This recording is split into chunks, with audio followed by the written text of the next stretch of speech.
চলে এসেছি নিয়ে ডাল পুরির চ্যালেঞ্জ। 10টা করে ডাল পুরি 2 মিনিটের মধ্যে কে আগে শেষ করতে পারে।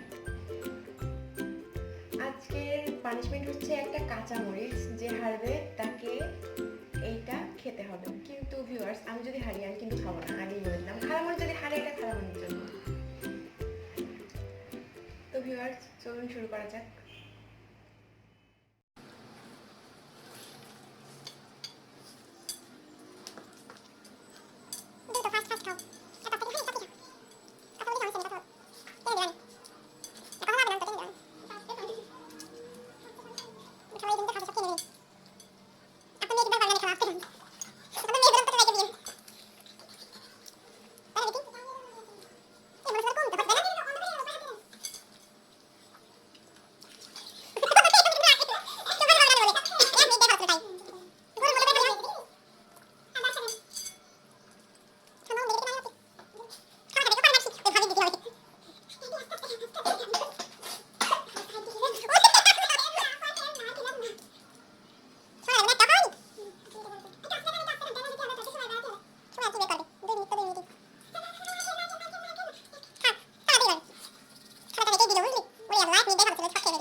দেখতেই পাচ্ছেন আমি হেরে গেছি। আমি আগেই বলেছিলাম যে আমি পানিশমেন্ট আজকে নিব না, যদি খালামণি হারে তো সে পানিশমেন্ট পাবে।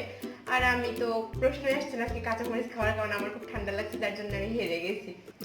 ঠান্ডা কেটে যাবে কাঁচামরিচ খেলে। না, ঠান্ডা কেটে গেলেও খাবো না। এখন যদি কেউ আমাকে সরিষার তেলও খেতে দেয় তাও আমি খাবো না, কারণ ঠান্ডা কমানোর দরকার নেই। তবুও কাঁচা মরিচ থেকে দূরে থাকতে চাই। তো ভিউয়ার্স, যদি আমাদের ভিডিওটা ভালো লেগে থাকে তবে অবশ্যই লাইক, কমেন্ট এবং শেয়ার দিবেন। আর আমাদের চ্যানেলটা অবশ্যই সাবস্ক্রাইব করবেন। ভালো থাকবেন। আগামী পর্বে আবার দেখা হবে। আল্লাহ হাফেজ।